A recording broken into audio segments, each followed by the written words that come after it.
जानिए हर सच की कहानी दिनेश ठक्कर की जुबान आपके अपने नेशनल न्यूज इंडिया पर। फिर वो अभी आपको पता है गुजरात केस में भी जो है सूरत की जो दो बहनों ने बापूजी और नारायण साईं के ऊपर केस लगा, उन्होंने तो साफ साफ बोला कि मुझे मजिस्ट्रेट के सामने अहमदाबाद में गांधीनगर कोर्ट में मुझे कुछ बयान देना है, तो आप मुझे तारीख दिलवाए। लेकिन उन्होंने मना कर दिया कि ऐसा कोई आप बयान नहीं दे सकती, जो है वो ही रहेगा।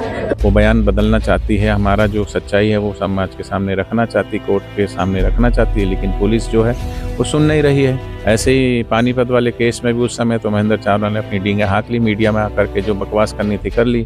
अब सच्चाई से सामना करने में जो है वो मुकर रहा है। जो लोग भी बापूजी और नारायण साईं जी के खिलाफ जिन्होंने गवाही दी है वो सब के सब बोगस लोग हैं।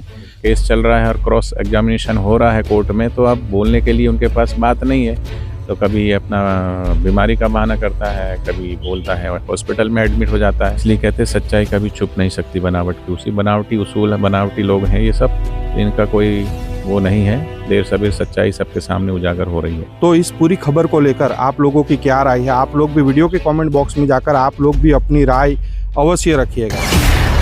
क्योंकि अभी देख रहे हैं कि पानीपत कोर्ट के अंदर भी संत आसाराम जी बापू तो निर्दोष बरी हो गए, लेकिन अभी नारायण साईं जी पर जो केस बना हुआ है पानीपत के अंदर, तो अभी गवाहों की गवाही चल रही है।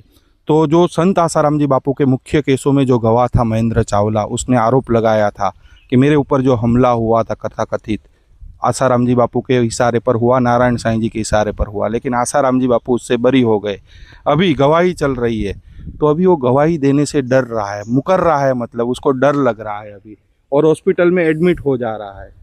देखो, महेंद्र चावला एक अकेला नहीं है। जो लोग भी बापूजी और नारायण साईं जी के खिलाफ जिन्होंने गवाही दी है वो सब के सब बोगस लोग हैं।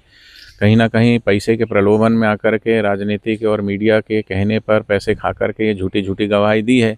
अब जब सच्चाई सामने आ रही है, जब केस चल रहा है और क्रॉस एग्जामिनेशन हो रहा है कोर्ट में, तो अब बोलने के लिए उनके पास बात नहीं है नहीं। चाहे फिर वो अभी आपको पता है गुजरात केस में भी जो है सूरत की जो दो बहनों ने बापूजी और नारायण साईं के ऊपर केस लगा, उन्होंने तो साफ साफ बोला कि पुलिस का दबाव हम पर था। वो बयान बदलना चाहती है, हमारा जो सच्चाई है वो समाज के सामने रखना चाहती, कोर्ट के सामने रखना चाहती है, लेकिन पुलिस जो है वो सुन नहीं रही है। एक तरफा कार्रवाई है। ऐसे ही पानीपत वाले केस में भी उस समय तो महेंद्र चावला ने अपनी डींगे हाँक ली, मीडिया में आकर के जो बकवास करनी थी कर ली। अब सच्चाई से सामना करने में जो है वो मुकर रहा है कि उसके पास सवाल का जवाब नहीं है। तो कभी अपना बीमारी का बहाना करता है, कभी बोलता है हॉस्पिटल में एडमिट हो जाता है। तो ये तो झूठ दिख ही रहा है, चाहे कितने भी कोई भी हो, चाहे भोलानंद था या ये थे या जितने भी XYZ जितने भी ये रोक रहे हैं, सब पैसे लेकर के इन्होंने बापूजी के खिलाफ बोला है। लेकिन सच्चाई धीरे धीरे उजागर हो रही है, सामने आ रही है।